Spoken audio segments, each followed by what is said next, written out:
As a lifelong admirer of Tim Burton's whimsical and eerie cinematic universe, I can understand why some might confuse certain films with his distinctive style.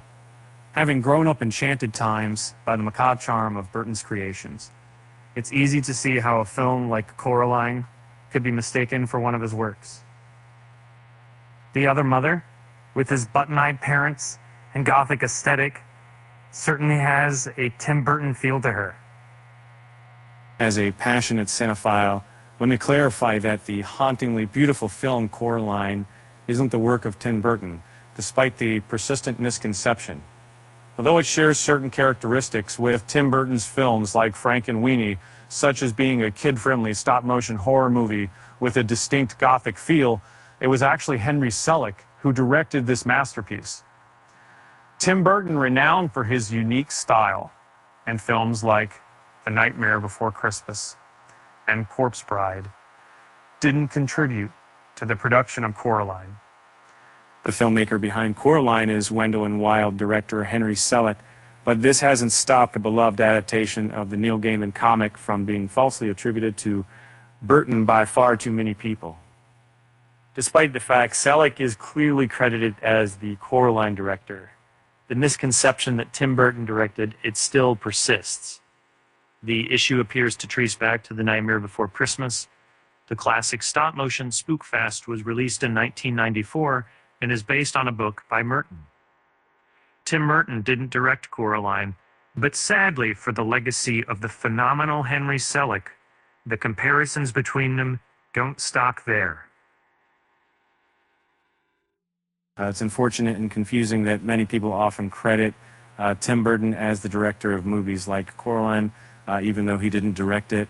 This must be quite frustrating for the actual director, Henry Selick, who also didn't direct The Nightmare Before Christmas.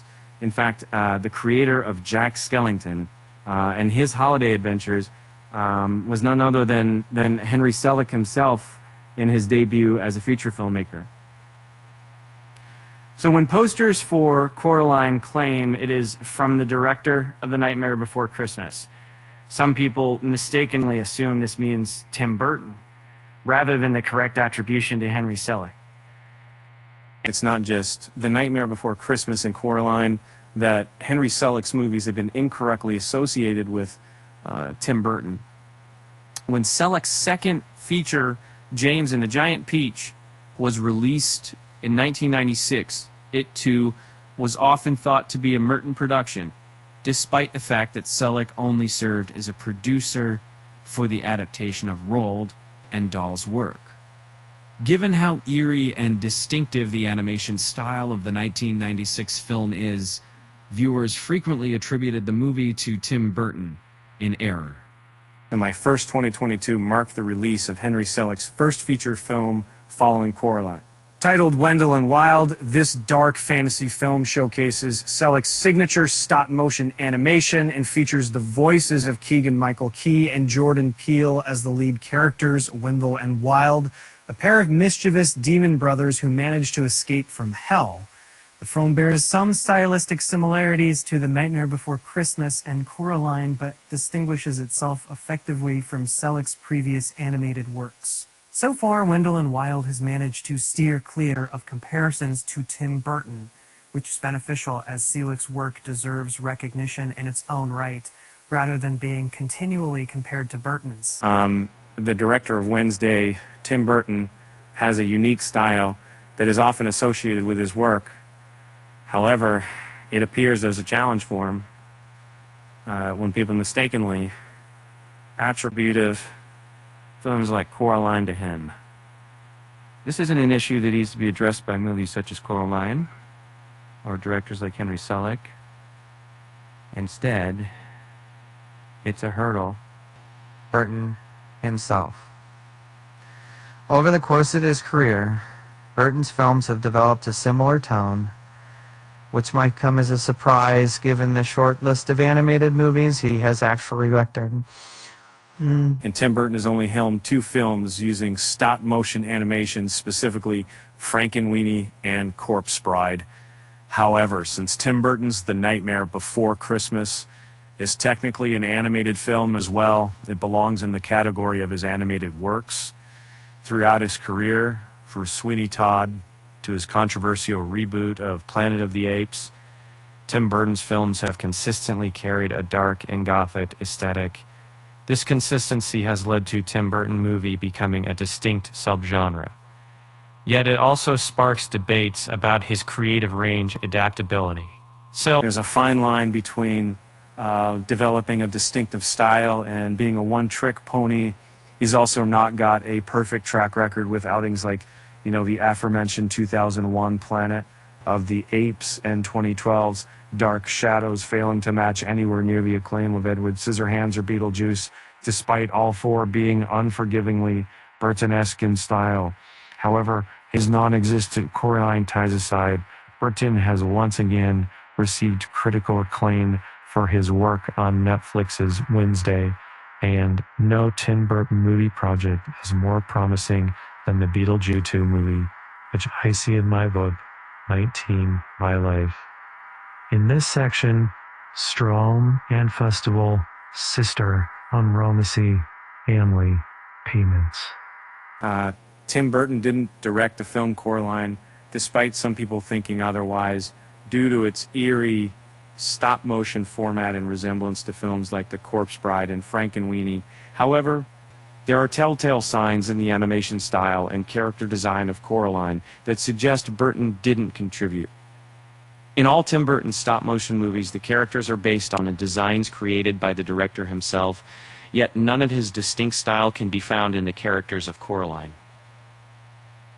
In films such as The Corpse Bride and The Nightmare Before Christmas, where Tim Burton served as the creative brain about the director, stop-motion characters created by Burton often exhibit distinct features. One standout characteristic is their eyes. Human characters in these movies generally have round, circular eyes that are framed by dark shadows, contributing to a sunken or hollowed look. However, the characters in Coraline did not possess this particular trait. As a cinephile who appreciates the intricacies in animation, I find that the human characters in Tim Burton's films often share a similar aesthetic, but the characters in Coraline would showcase a remarkable diversity. Take, for instance, Coraline's father.